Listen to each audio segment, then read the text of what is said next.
Hey, I'm Bobby Quinn. I'm the founder of PayPixl, and today we're going to be talking about how you can use PayPixl to deliver your files to anyone, send invoices to your customers, and accept new orders on our new drone pilot network. Hi everyone, I'm Greg from Pilot Institute. We train drone pilots all over the country. Hi, my name is Haye from DroneXL, where we cover all the drone news on our website. Welcome to the latest episode of the PiXL Drone Show, our weekly podcast where we talk to industry professionals about what they do in the UAS space. From professionals who use drone to fly inspection missions to public safety users or even drone light shows, you will learn on the PiXL Drone Show that drones are much more than just toys. Well, Haye, welcome to the show. How's your week been so far? Pretty good, pretty busy as always. How about you? Yeah, doing pretty good. We actually just we went out and did a testing on the Mini 3. We drove for 12 miles following the drone on a dirt road in the middle of nowhere, Arizona, in 90-degree weather, and just trying to see how far this drone would fly. Not a range test, but just trying to see how far the drone would fly. That was fun, actually. That was more fun than I thought it would be. And how far did it fly? We're waiting for the final data, but we calculated roughly 12 miles distance and get all the way down to close to 0%, and then just started descending, and we couldn't control it anymore. So 12 miles. And how long did it take to cover those 12 miles? I think it was 35 minutes from what I remember. We flew around 23 miles an hour on average going forward. I was in normal mode, just full stick forward. But we've been trying to find out, because this is actually data that's advertised by the manufacturer on their website. They give you the distance from the controller, right? The 12 miles or whatever they want to give you. But they also tell you how far the drone range is. It will fly for this much distance. So we wanted to kind of put that to the test. And I thought that was kind of funny. The overheating, people have been talking about overheating. Yeah, I was going to ask you about that. We were 90+ degree weather, and I think as long as the drone is flying, it hasn't really been much of an issue. Yeah, that might be the thing, right? Because as long as it's flying and it has forward momentum, it's self-cooling in a way. Yep. Yeah, I think that's maybe. People that have been having fears that this thing was going to heat up, I don't think that's the case. But I'm excited. I was going to ask you. So, what's your opinion about the word "pro" in the Mini 3 Pro? Do you think it qualifies as a pro drone? I think to me, a pro drone still needs to have a variable aperture, because I use that all the time. Photography, videography, it's something that you want to have control over, especially in videography, because, with fixed ND filters, as soon as the light changes, then you kind of have to either bring the drone down, change. And I don't want to change my shutter speed. I want to change my aperture. So to me, it's got cool feature. Don't get me wrong, it's a really awesome drone, but I don't know that I would consider that just yet a pro drone. What about you? I think it's amazing how far they've come in the 3 iterations to come to a Mini 3 Pro with what it can do, and even record now in 10-bit video. I think it's very impressive. I agree with you that if you're getting a drone specifically for professional work, I can see why you would get a Mini 3 Pro as a secondary drone. But if it be your primary drone, I think you'd be limited for sure. Yeah, I think it's a good backup drone. So I'm excited today because we have a cool guest. It's Bobby Quinn from PayPixl. I met Bobby at several conferences now. We've had beers together. We played golf in Vegas at Top Golf, and Bobby reached out to me when he first started this company called PayPixl. No relation to the show. It's the same spelling, which is also, I think, funny. But he's trying to make changes to the way pilots are getting paid. So I think we'll have a really good discussion, making sure that he's on the side of pilots. And I think this is something that in this industry we have yet to. Well, we don't see a lot of companies, being really helpful to pilots. A lot of them are trying to benefit and profit off of pilots. And I think he's a great all around good guy, and I think you will enjoy the discussion that we have with him. So anybody who has any professional ambitions when it comes to flying drones, they should listen carefully to this one, it sounds like. Yeah, absolutely. Yeah, if you're trying to get into the business and you've been having issues getting paid by your customer, I think this is a good one. So let's bring him on the show. Bobby, welcome to the show. Thank you for having me, Greg. So tell us a little bit more about how you get into drones, because we'll talk a lot more details about PayPixl and everything you guys do. But what's the origin story with the interest in drones? I was a fixed wing pilot. I had an aerial photography company. It was a great way for me to fly and get paid for it. So back in 2012, I was faced with the decision that I had to either double down, buy a plane. But at that time, the DJI Phantom 1 was on the horizon. And I knew it was just a matter of time before we faced obsolescence. So I had to make a decision. And I ended up taking a job overseas flying drones for the Navy in Afghanistan for 2 years. And that was the beginning of it. That's awesome. And so at what points did you then decide to start PayPixl, your company? I mean, you're starting in 2012. I think PayPixl was started in 19. So there's still quite a gap, but how did that originate? So thank you for that question. I was trying to run my company remotely when I was in Afghanistan, and it was really difficult to do that. I had to find pilots to fly with my photographers and vice versa. And our clients were requesting some imagery outside of our local area, so we had to go find pilots outside of that area as well. Mm-hmm. And this is back in 2012, 2013. It was very difficult to find pilots then when you needed them. And the problem still exists today. It's still very difficult to find pilots when and where you need them to go fly. And, and when I started this in 2019, I'd come home. I was already working for Digital Globe, the big satellite company that you see all the imagery on Google Maps and Google Earth. I was working for this company. I had the keys to all the satellite imagery. We still needed to get better imagery that was like real-time collection, and it was very difficult even in 2018 to find pilots. So I wanted to create a marketplace. At the time when I did that, you had other companies out there, drone base, setting up and running in their direction. But still, I mean, you fast forward to today, that 2022, it's still difficult to find pilots, and we end up flocking to Facebook to do that. So that's the question that we're addressing, the challenge that we're addressing in the market. We want to reduce the friction and make it easy for pilots to take in new orders and be found by customers. So taking new orders, finding new customers. Is there something else also about getting paid that PayPixl is trying to solve? Yeah, absolutely. And with that, I took my experience that I had delivering files to customers, and I knew I had my personal challenges, and I saw them with drone pilots as they grow their own companies over the years. It's difficult for us to share all of our file types with our customers easily. We have to figure out our invoicing. We have to figure out a way to watermark our photos or secure our photos until the payment is there, and those solutions aren't readily available. So we built PayPixl on a software that is for file sharing, profile management, portfolio management. And in a nutshell, we want to make it really easy when you send your files to anyone or even to a customer behind a watermark paywall. You can do that all with a single link. And anybody seeing that link can see your profile. They can see your list of services that they want to dig in. They can see your other projects, your demo reels, and all that's stored on a map. So it's all location based.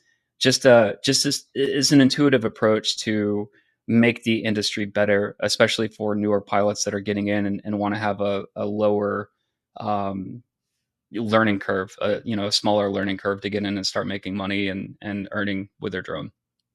Yep. How far are you into the implementation at this stage? So we are iterating every week. Every week we're pushing major updates to the platform. We have over 500 users right now. We have over 500 users. We have about 15,000 files uploaded between images and videos.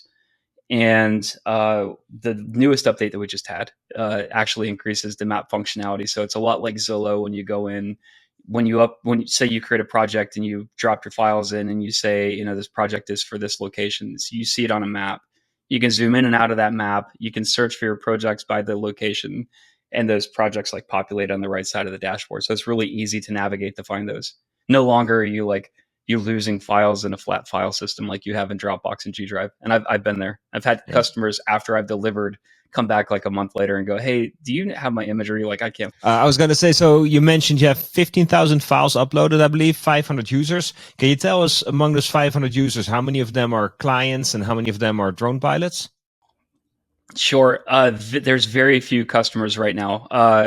Building a marketplace is really difficult for Yeah. anybody in any industry, because you have your supply and your demand side, and you have to balance those. Yeah. So we took a different approach, and we made what's called a SaaS-enabled marketplace. So we're building PayPixl to be a standalone software for people to basically deliver their files and share projects with customers for quick payment. Right? I didn't say that before, but with PayPixl, when you send your files to your customer, there's an invoice right there that the customer can review the files behind a watermark, pay, you get paid quickly. It's really easy. It's a no-brainer. So when we launched in February, we said we're going to focus initially on building a tool that pilots like to use. That's it. That's our whole focus right now, is we want to build PayPixl as a software that you want to use as a drone pilot, as a no-brainer. You don't want to go to use 4 or 5 different apps to do this. It just makes sense to use us. And when we get there, we can say, hey, guess what? Our network is growing. We have network effects. People are seeing how cool it is. They want to join. So we get a mass following of users, and we say, hey, guess what? If you're a PayPixl user, you're going to be automatically brought into our pilot network. You can hide yourself if you'd like, or you can be on there open to new jobs. And that's the approach that we take. So in contrast to other networks that are out there, if there's not demand, then a lot of these pilots get no value out of them, and they're like, "Why are we here?" And you start seeing negative sentiment online. We don't want that. We want PayPixl to have a service and a value to pilots, even when the demand isn't present. All right. So if I'm a let's say a realtor, and I have houses that need to be I need photos of the houses, interior, exterior. I want some aerial shots. Would I define that project and list that on PayPixl? And if so, what happens next? Like, what are the next steps in that process? You could. So there's something to be said here, and it's important for us to mention. We're sensitive to pilots. You're building your portfolio as a pilot. You have your customers already, and you don't want your customer to go find somebody else. They can do that. They can do that through Google. They can go find somebody if they really want to. So that's always going to be there. But in doing that, we want to make it easy. If you deliver your files through your customer, we're not going to go to your customer and say, hey, you should use PayPixl. That's your customer. So we basically exclude them from our marketing list, right? Those people can still find us and still order through us. If you deliver through PayPixl and that customer is a PayPixl user themselves, we want to make it easy for them to go back to you as a favorite. Like, hey, I work with Paul in Minneapolis. I want to continue working with Paul in Minneapolis. So we put it right there as those favorites. That's an important thing for us. With what we're doing, there's a potential conflict of interest if we're trying to, if there's any way that is seen that we're taking customers from people. And that's not at all what we want to do. We just want to make it easy for you to deliver your files to the customer. And on that note, unlike other networks out there, we don't take your imagery, stamp our name on it, and brand on it and sell it to the customer. That's your imagery. Our product is the software that facilitates the transaction to make reduce that friction, to make the transaction easier. So your imagery is your imagery, and that sale is yours. Now we go out and we'll try to find high volume customers, obviously, that need something across the country. Well, we can plug them into our API and say, hey, you can order at scale across the country. And then you have your pilots there ready to accept. And with our ordering web form, it's easy to do that. It's easy for that customer to order across the country. Is their focus purely on aerial photography, or if I have a solar farm and I need my panels inspected by a drone pilot, can I use PayPixl for that as well? So in the beginning, this is an iterative process. There, as you know, there's a lot of tangents in the industry. We're initially focusing on images and videos being able to be shared, while we're built, like, you can upload PDFs and XLSs and deliver those doc files, non-imagery files now. So there's going to be some tangents or some disciplines, if you will, say like mapping and surveying, that we don't initially support natively. But you can still deliver your files through PayPixl for sure. In the future, we want to have mapping integrated, so you can easily send like an orthomosaic map on a web tile service that's right over top of satellite imagery, and it's viewable within the web app. And the biggest, so that in itself is one of the reasons why I started PayPixl. When you send a 3D model to a customer or a mapping project to a customer, they have to have their own software to figure that out. Yeah. They have to view it through their own software, download the files, and do that. We want to make it collaborative and easy to view those files. So those customers can share them with their collaborators, with their project managers down in the field. So that's the whole kind of idea of what we're trying to do is bring together one common dashboard for people to use for drones. Yeah. Yep. I want to talk about the getting paid for your service because, I mean, you and I have had discussions at different conferences, but I want you to tell our listeners and our viewers the difficulty in the real world of getting paid by customers, and especially with this type of media. So what makes it difficult in this industry to get paid by people, especially when you have kind of a one-way transaction where you provide all the data all at once? Explain a little bit of that. Yeah, thank you for that. So talking to pilots, we've learned that 70% of pilots who fill orders or have their own small business get slow paid by customers, and 30% of them never get paid. And that's because we're using software like Google Drive and Dropbox to send our files. Most of the time, we just drop the files in when they're done or when they've got the watermark on them and send them off to the customer. The customer gets them, they download them, and they never pay. So there's a conflict of trust. And right now, the way we're using Google Drive and Dropbox, either you have to trust your customer that they're going to pay you, or you ask for payment up front, and the customer has to trust that you're going to send those files. So we're creating a trustless system with PayPixl, with our watermarking feature, with our securing the files, similar to you would see professional photography portfolio management software, where when you deliver your files, the images, the videos are behind watermarks. They're not downloadable, but the customer can preview them. They can preview them on the go, on their laptop or desktop, and they go, yeah, this is exactly what we're looking for. So they get the invoice right there. They pay them out, and as soon as they do, they own those digital files. So they'll get the commercial royalty-free license, and they can use them, download them, share them, collaborate with their teams. Are there? And so as a pilot, you get paid, quickly. Yeah. Right now, the way that we have it set up, when they pay, there's a 2 business day turnaround that you get your payment, and it's synced to your wallet. You get your funds right away. Are there any requirements for drone pilots to join your service, and do they need to maintain a certain standard in order to be able to stay a member going forward? That's a great question. So there are right now estimated like over 2.5 million recreational pilots, at least drone owners out there in the US. And about 10% of those are commercially certified. I think the most recent numbers that I've seen are 270,000. There's probably more now that are Part 107 certified. We have a problem in this industry of people who are unqualified taking work from qualified pilots who go through the process of getting trained and getting certified. And that's obviously a problem for us as well. We want to bring in everybody. We want to bring in recreational pilots as well. And we want to give them the ability to share their work. So like if you're going out and you're taking personal images, you share them, but you're not going to be able to use the paywall. That's not something that we want to do. We're not going to facilitate you being able to share your files for compensation. What we do want to do is we want to make it easy and put courses like Pilot Institute right up front for them and let them pipeline into a training program, because now we've created a low barrier to entry. It's really easy to get set up and start selling your imagery. But we want to say, hey, you don't have your 107 yet, but here's some classes that can help you out. Take this course, get your 107, and you're already set up. You have your portfolio here. Now you know how to use our software. You can go out and start selling. So minimum requirement to sell is the 107 on there. Minimum requirement to accept new orders is a 107. You upload your image, we'll verify it, and then you'll be good to go in the network. The recreational pilots, we want them to be part of PayPixl. We want them to be part of the community and get hands-on with it.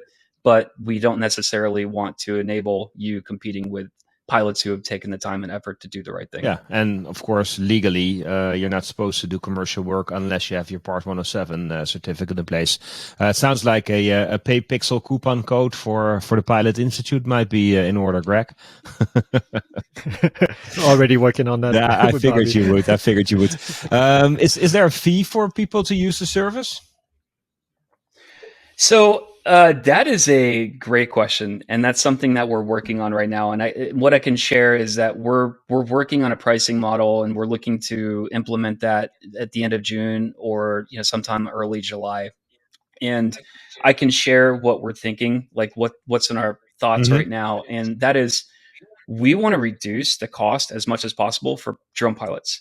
Right now, there's a 3% Stripe fee, and obviously we pay that to Stripe when people use that. But outside of that, we want to have always a freemium service. So we want to make it free for pilots to come in and try, get hands on, and do the minimum stuff that you need to do to grow and build your company.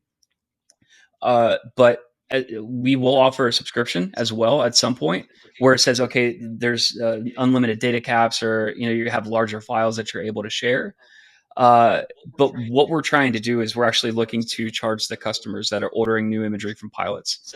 So if you're coming in, we maybe take 10% from the customer ordering from the pilots rather than charging the pilots that. Yeah. There's so many things right now that pilots are paying for and subscriptions that they don't necessarily use all the time. And the majority of people flying 107 orders are gig workers. It's not their full-time job. This is a secondary income. So why burn up your money when you're not doing this as a primary source of income is kind of what we're looking at. Then for the professional features, we'll have more advanced features, obviously, for the professional users, and we'll have a reasonable subscription fee there. So that's how you would get paid, is using the subscription fee, right? That's correct. And then of course, when the customer is charged for ordering imagery through PayPixl, we'll have a small fee, a platform fee used for them. That's a lot where that revenue comes from. Yeah. And in terms of competition, who do you guys compete with? I mean, do you compete with people just making those connections to clients on their own, or do you compete with even like companies like Shutterstock or IM or Adobe Stock Photos? Or there are no natural SaaS-enabled marketplaces in this industry. The people that we would be competing with, it's not necessarily a direct connection or a direct competition, but Dronebase, Droners.io, now EagleView with their new software that they're launching to their customers. We're going to have to compete with the drone networks that are out there consuming a lot of the customer relationships that are looking for high volume ordering across the country. We want those customers to come to us to order through PayPixl. And obviously we want a better deal for pilots when they fly for those customers. Yep. How are you guys funded at the moment? So to date, we've raised $450,000 between friends and families in an angel round, and we are actively raising an additional 1.1 million for our first institutional raise for PayPixl. So we'll see. We're hoping to close that round over the next 2 months. Wow, awesome! That's got to be a busy and exciting summer for you this year. Yeah, I'm going to be spending most of my July in California to get out of Tampa for a little bit, but we're excited. So one thing that's interesting is on the topic of raising, like it's a bad economy for venture capital and for startups in general, and a lot of people are like winterizing their funds. It's kind of difficult, but the good thing with us is we're looking primarily at our first customer base is going to be note and mortgage investors who are looking at default and distressed properties. And if the industry does get bad, the foreclosure market is going to have a little bit of a surplus. So, and they're going to want to do a lot of hands-off remote viewing of these properties. So in a bad market, it's kind of when we expect to flourish a little bit. Yeah. So we built it that way intentionally. So fingers crossed that actually plays out. Not the economy going bad, but just us being able to succeed when times get tough. It sounds like you're hedging your bets in that sense a little bit. Yeah. Yeah, smart. I was looking on your website earlier, and I see that you have a desktop version of your platform. Is there a mobile app as well that people can use? I mean, especially for drone pilots being on the roads and up in the air, of course. I mean, it's nice if you can manage all that stuff from your phone. Yes. So right now, people need to. I think people don't realize that we're a team of 3 people working full time on this, and so we have limited resources. And we're iterating through the development. You can't eat an elephant all at once. You got to do it a bite at a time. So we had to prioritize the build. What do pilots right now upload their SD cards to? And that's laptops and desktops primarily. So our first iteration, if you will, is the web app that you can access through your laptop and desktop. And then as soon as possible, we're trying to make the pages mobile friendly, mobile responsive. And then eventually we will have a native mobile app where you can do just that. You can manage your files, you can manage your projects, you can share, and also manage your invoices on mobile. Yeah, I mean, even if it's just a, let's say a dashboard where you can just see if you got paid or what your balance is or just some monitoring functions, I guess, would be sounds like it might be useful. Yeah, cool. Yeah, absolutely. How do you promote the platform right now, or are you still such in the development phase that you're not too worried about the marketing side of things? So I tell my team this all the time, and I don't want to knock our progress. They've put a lot of effort into building what we have. But one of the things that we say is like you you can spend a lot of money marketing a bad product, and it's not going to be effective. So while we have to get our name out there, we have to get some brand recognition. We also have to make sure that we have a product that's worth sharing.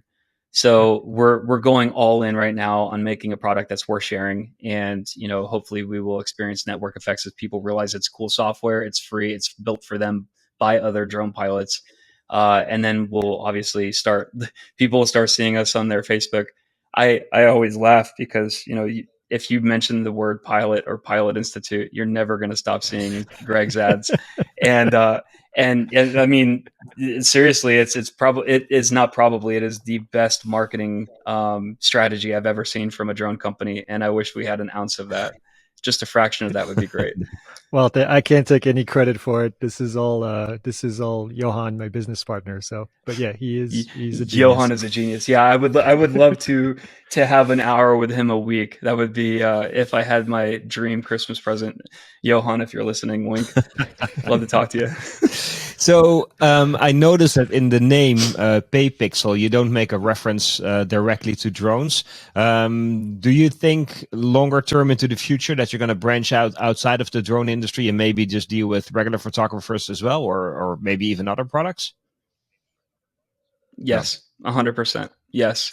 So one of the things that we talk about when we run startups or when we build startups is you have to have a strategic go-to-market plan.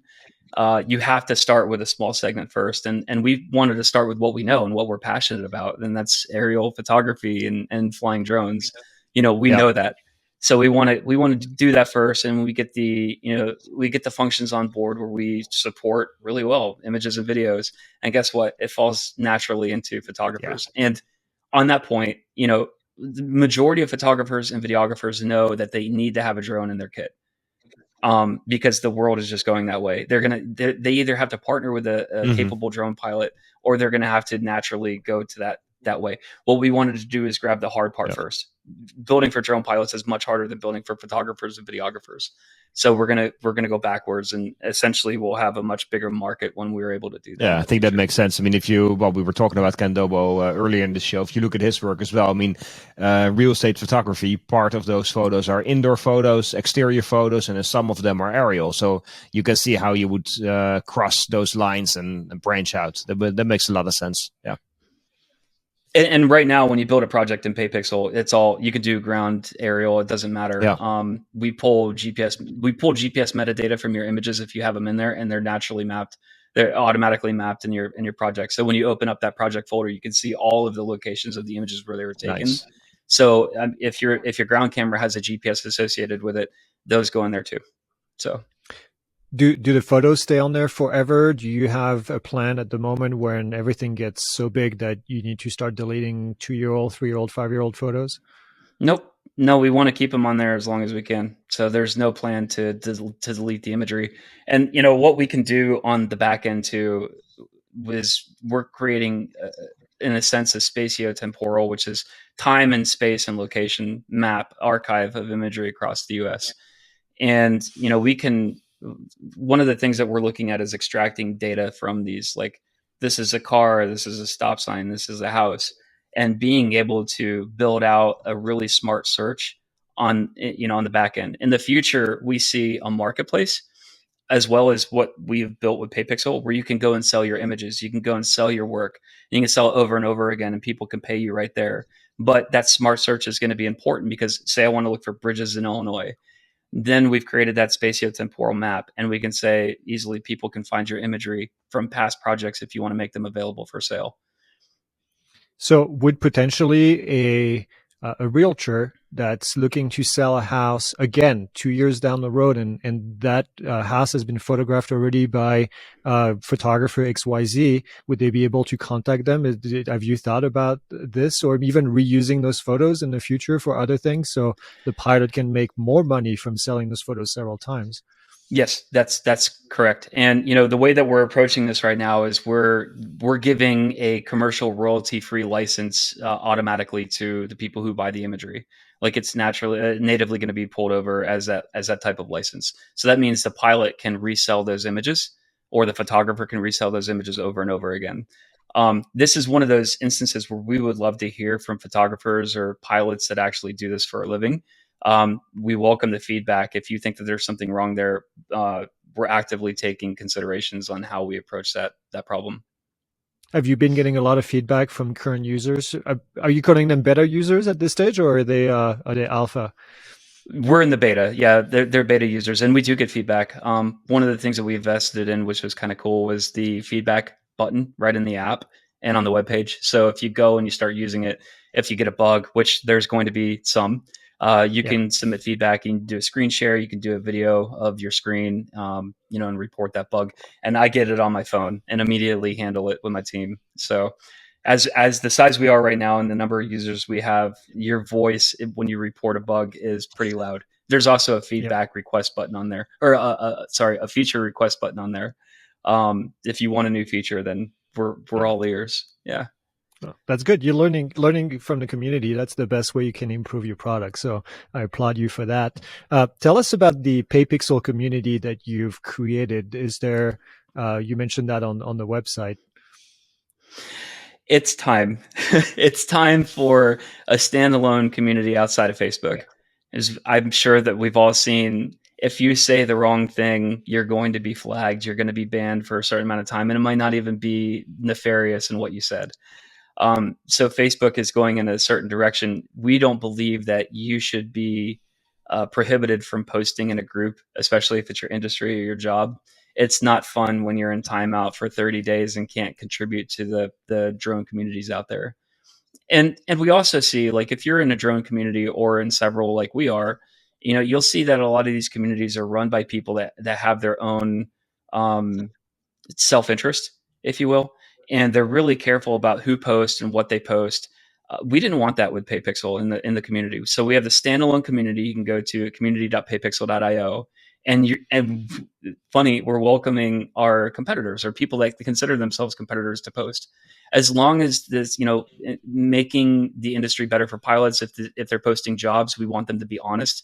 We don't want them taking advantage of pilots, so we want to watch out for content like that. But you have a lot less restrictive standards than you would find on Facebook or where a lot of the communities exist today. And the cool thing with the communities, you can still share videos, photos, files, links. And I think it's much superior over Facebook communities that are out there. That makes sense. I mean, if we fast forward, let's say 2 or 3 years, and you have now a much larger community, things are more and more established, you'll probably have the opportunity to see who are the more successful drone pilots. Do you guys have plans on sharing best practices or providing training courses? Or you say, oh yeah, please elaborate. Yeah. So okay, so to be fair, we are not trainers. I'm actually talking to who we believe the industry trainers are. So we see a natural partnership and a natural collaboration with companies like you, and to be specific, companies like Pilot Institute. Where we're not trying to reinvent the wheel on everything. We just want to stay within our wheelhouse and do really well at it. What we can do is we can take intelligence like what is the average order price in this area for this type of service, and then we can start making suggestions to people who are ordering imagery as well as people who are posting. One of the things that we see is, other drone networks out there, a lot of people, I don't want to say everyone, a lot of people say it's a race to the bottom. We get it. The airline industry experienced this in the 1970s. We don't want to be a race to the bottom. Instead, what we can do is we can look at what the average order prices are selling for. And when a customer comes in and says, I want this order for $75, we can make a suggestion. Hey, orders in your area on average are going for $220 here. We suggest increasing your price to find more pilots willing to fly for you. Likewise, if a pilot posts an order, we don't want to be nosy, but we'll say, hey, we notice you're your price for this order is $80. You might want to consider increasing your price to a more average market value, so you get the benefit of more too. And that makes sense because guaranteed the DJI Mavic 4's got to be more expensive. That's the magic from DJI right there. It's got to be more expensive than the Mavic 3. Is that a new model? Do you know things we don't? Sometimes, not always.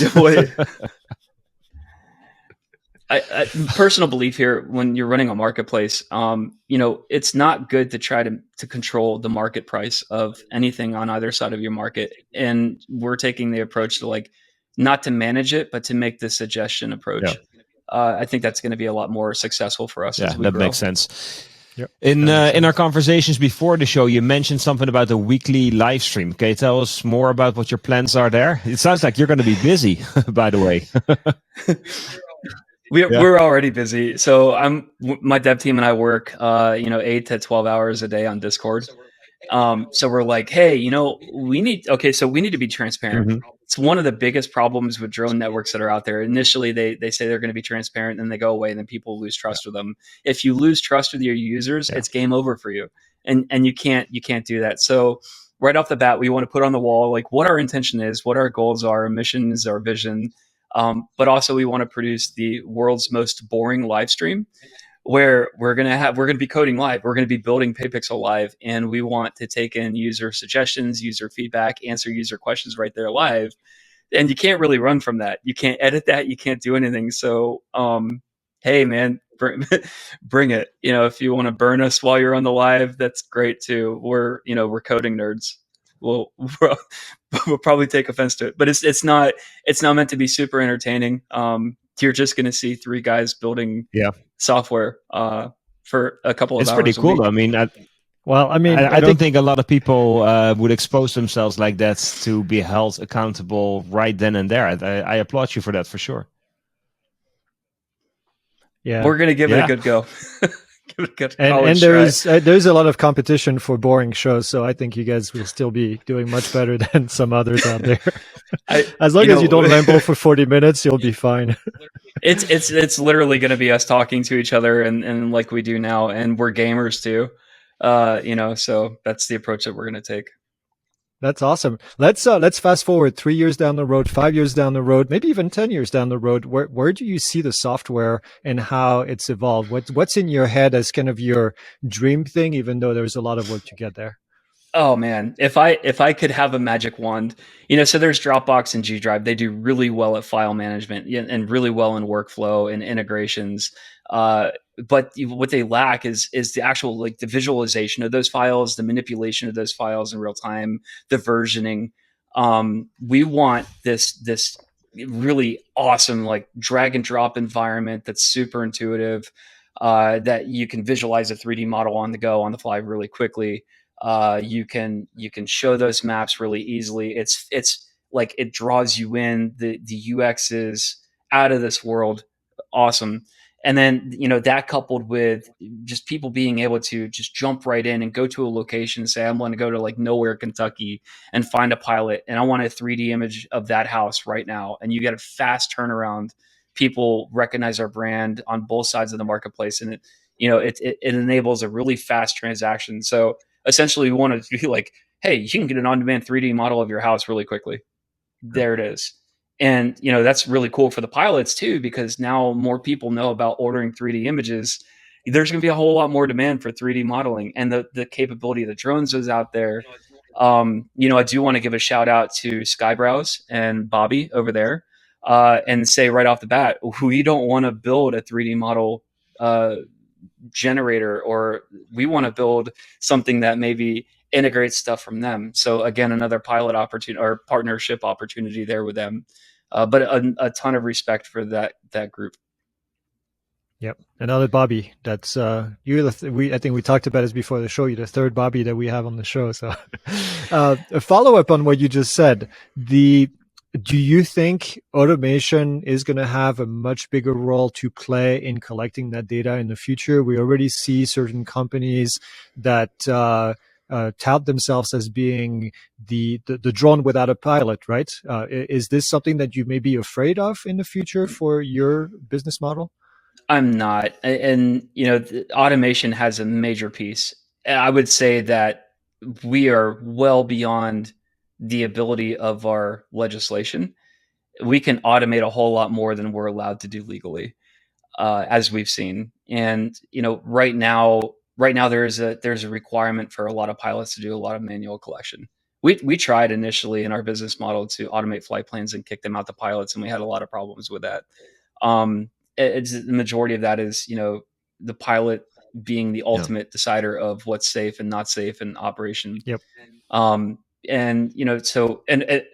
with what we're doing, we have to say, look, you got to be safe. You have to be safe liability wise for yourself, for your customer. You have to do things the right way. You should do the things the right way. The best practices there. I I see us taking advantage of that automation as soon as it's available and as soon as it makes sense and as soon as it's legal, being able to take advantage of that technology. But but unlike satellites and manned aircraft and other payloads, if you will, in remote sensing, drones are not, they're not centralized. They're not owned by a company. They're owned by individuals. So the only solution in my mind to task drones across the country to collect for you is to create a marketplace that's built on trust. And, so with that, yeah, we can automate to an extent. Um, but I'm not worried about being phased out or facing obsolescence because of that. You're still going to have that marketplace model. So pilots in command who are listening to the PiXL show, where can they go to learn more about PayPixl? Maybe even try out the platform or check it out. Sure. PayPixl.io is a great place to go. You can join the community now at community.paypixl.io. The website paypixl.io has a call to action. You can register right there and drop right into the app. You can start using it can today. Follow you guys on social media as well, or if they want to be bored to tears, yeah, absolutely. No, we're trying to make better content now. People will see really, really low quality videos made by me. One of the funniest user feedbacks that we've gotten over and over again is like, you make really dumb videos and they could be a lot better in quality. And I'm like, well, I appreciate that. Fortunately our pricing model doesn't have us pulling in a lot of revenue. So I can't go pay $5,000 per video for a team. So you get me, you get the space, you get all of this for free. There you go. It's great. Oh, it's also, you did make an amazing, you did make an amazing video that people, I'm not going to even mention what it is, but people need to go find it on, is it on your social media? Unfortunately, yes, it is. Awesome. It's forever with me. I think if we'll people let them think they find can it. do It's better, great. they should just join and prove it, right? Show what they can do. Yeah. Hey, if you're a video producer and you don't charge a lot of money, I would love to talk to you because I'm sure you can make better videos than I can. But in the meantime, in the interim, look for more well-produced Bobby Quinn videos about PayPixl. Is there a way for them to get a demo of the website through a video, or is it up to them to go and kind of play around? We're making them now. I've been sitting with Premiere Pro open right now in a grassroots campaign. We're kicking out a lot of how-to videos. We're kicking a lot of, like, my goal now is to make 1-minute videos or less that show you like a major feature and walk through that. So we're posting those in the community. We're posting those on social media, and my goal is to do 1 or 2 of those a week to show new features, and then also push new updates. When the new update goes out, make a 1-minute walkthrough video, like, hey, this is what's new. So you can be lazy about it, or you can go in and do it yourself. Starting a new company is not an easy thing to do. You've done it in the midst of COVID. Probably makes it even harder, I would imagine. What are some of the biggest challenges that you guys run into, and how did you overcome those in the last 2 years? It's hard when you're building a startup. For any startup, any founder that's out there, it's difficult to get capitalized. It's difficult to bring in revenue, and you're rubbing sticks together to get a spark, to get a fire. That's not going to happen overnight. And for anybody that's out there thinking about starting a startup, it's a lot. You got to have the mental wherewithal. But to be real, to be honest, this marketplace is built to help small businesses, drone pilots who've gone out there to build their own businesses as well. So it's not like we're alone in this fight. We see you, like we see you. We know how challenging it is to create a small business. And it's literally why we wanted to build this, to make it easier for you, because it's already hard enough.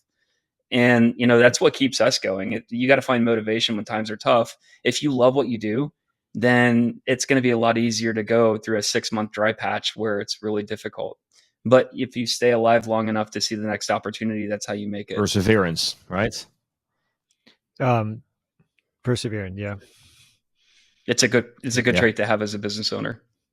Maybe one day I will find it and unlock that feature. Do you have a background in coding, or is your team doing all of that? I will tell you that I have coded. I have created my own scripts. I was a GIS analyst. So I was a geospatial analyst for a little bit, and I used Python very poorly to automate my tasks. That's my background. You know, after I flew drones for a little bit and I worked with Digital Globe, I programmed my own little scripts to automate and do better. I am not a developer, and then they'll stand by me on that too. I'm their pain in the butt. So do you find that difficult when you're you may have these ideas and you say, this is what I really want to do, but maybe it's unrealistic from a coding perspective? No. So our team is really cool. Like I'm technical enough to say, like, hey, we need to use FFmpeg to do this task, or we need to look at this library to do this. And, you know, it's coherent for them, and it's a sober approach. I will tell them, I don't code that, so you're going to have to push that to the repository, and you build the code. And they do. What we're really good at, we have a really good designer in house, and I design somewhat. Like, I'm pretty good at poor Photoshop skills, but we can piece it together to relay what we're trying to get to the developers. The key, though, is we could sit here and create cool tools and features and push features all day long, but if they're not effective to the user, then there's really no point in pushing it. So we push out the minimum, and we came across the line, hey, user, do you like this? If you like it or you hate it, you let us know. The challenge is getting the feedback from the user and turning that into code, into a function, a core function, or a feature that resonates well with the user. And that's one thing I'll tout, that we have a team that can do that, which is super cool. And we have really good communication internally, as people will find out in our live chat. Cool. I quickly want to touch upon drone regulations. I mean, of course, the environment that we operate in and the rules that apply to drone pilots might make it harder or make it easier, hopefully, to do your job and to make money as a drone pilot. What's your opinion on specifically on remote ID? And do you see that as an enabling regulation for drone pilots, or do you see that potentially as a threat to drone pilots? Both. Can I give you the lazy answer? You have to explain it. So I think so I think that, you know, we're in an education stage of, you know, let's be real. There's a very negative stigma about drones in the public, and the only way to get through that is through exposure, education, you know, awareness. And people really just go dull to new technology after a while. People were up in arms about smartphones when they came out. After time, it was just the way of life. But, you know, you have these FPV videos that are amazing. You have the new one with the GOAT, Tom Brady, knocking a ball in the hole from the fairway with an FPV following it. You know, so the average person is going to start seeing this more and more, and drones are going to be more of a thing in day-to-day life. So with that, those are naturally reducing the stigma. If there's a tool out there that potentially reduces the concerns of privacy invasion, that is helpful. What's not helpful, though, is enabling that stigma while it's still hot for people to go hunt out drone pilots while they're flying their mission. That's not cool or fun, and that shouldn't be the thing. So, you know, if we approached the ID situation and saying, hey, it makes it easier for law enforcement to quickly find bad actors, and thus enabling, you know, enforcement of invasion of privacy, that's potentially a good thing. What I don't think it's good for is to get people out there, their locations visible in potentially bad areas where, guess what, your drone is going to be somebody else's really quickly.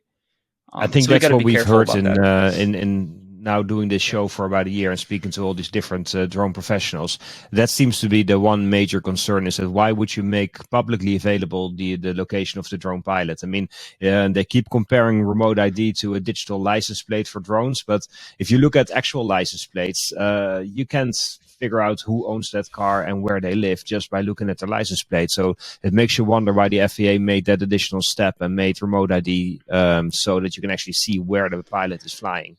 Do you have, what do you think about that? Do you think they should perhaps change that, or? Privacy is a two-way street. And, you know, there needs to be a mutual respect for it. So if you're a homeowner and you're worried about a drone flying over your property, you have a right to be concerned of your privacy. You have a right to your privacy. There's a term called the reasonable expectation of privacy, as a lawsuit in, I believe, 2011 or 2013 against Google Street View, was ruled on that, hey, cars can drive down a public access road and take pictures of your house. That's a reasonable expectation of privacy that homeowners have. We also, I believe, as drone pilots, should have a reasonable expectation of privacy, and that should be mutually respected by the public as well. Like, we're operating our jobs. We're professionals. We're in the field. We don't want to broadcast our ID and our position. We're sitting there with thousands of dollars of assets out in the open, and we're giving people potentially the ability to come and track us down and take what they want. Nope, that's it's not it's weird because it almost seems like remote ID is a one size fits all. Whereas if you look at all the different ways that people use drones, varying from, let's say, your cousin who gets a drone for Christmas, or somebody who builds their own FPV drones, or a company like Amazon that's trying to create drones for delivery purposes. It's like you have all these different use cases, but then the rules that are going to apply are one and the same for everybody, at least when it comes to remote ID. And I think that's, I don't know if that makes a lot of sense, but I guess we'll see. Yep. Like anything, we evolve into things and we iterate through them. If they're a mistake, they'll tend to work themselves out. But it's that period of time where they're implemented for a little bit that people are going to be, having to pay the price of poor implementation, at least in the my biggest fear with remote ID is that the concept is, I think, a good idea. The implementation is where the problem is. But I'm also afraid that without the proper implementation, the whole project becomes a failure and our industry doesn't get to evolve. And I'm afraid that right now this is where we're going to be, where remote ID will be implemented very poorly and not accepted, and people are just going to ignore it. Because let's face it, if people ignore Part 107 right now, which is a fairly easy step, or even doing trust, why would they even go and put a remote ID module when they don't have to? So I think we will learn a lot from people's behavior, and I think the FAA is going to learn a lesson when all of this is released, by creating regulation that they can't enforce and that people will not want to play with. So we'll see. I have one last thing to say, and to the FAA, there's a lot of young people that are out there that are talented, that are coming out of Embry-Riddle, UND, that are focused on drones. And I really hope that they take in new talent, young people who have a vision, and listen to the industry, and are able to strap into a rapidly changing industry, and not be the archaic regulatory body that they've been for so long. They're really good at controlling the sky, but it's really bad when drones are becoming a evolutionary technology so quickly. I totally agree. It's getting slowed down. Yep. So, we're getting to we've done all the easy questions. Now we're getting to the difficult part of the interview with the tough questions. And looks like I ran out of time, guys. Sorry, I gotta go. This is the question we ask every single one of our guests. But what is your favorite drone to fly? I'm really ashamed to answer this. It's I love the Tello. It's so bad. It's because so I have kids, and it's easy, it's fun, it's so stupid. It's not meant for anything other than just entertainment and to fly around the house and run into things. So I give the Tello as gifts. It's cheap. It's an entry level, and I'm way too cheap to go buy an FPV drone, which I really want to get into. professionally, I have loved the Mavic 2 Pro or Mavic Pro 2. I always get them backwards. But yeah, a deep dark secret. we is the Tello. we won't tell anybody. Yeah, nothing wrong with the Tello. We won't tell them. I do it with my my 3-year-old, and he loves it. It's great just to see their faces and get them into drones. So one of the best pictures Bobby, I ever had of my kids is actually from a Tello drone. Go. So awesome. Yeah. I just love being able to just fly it on the phone, and you see their eyes going big, and then they say drone all the time. So it's exciting. Well, Bobby, thank you so much for your time. We really appreciate it. For the viewers, we'll put links down in the description so you guys can go and give it a try. This is a great technology, something that I've believed in from day one when I talked to Bobby about all of this. And thank you for being on the show and sharing your passion. Guys, thanks for having me. I'm awesome. pleased to be here. Thank you.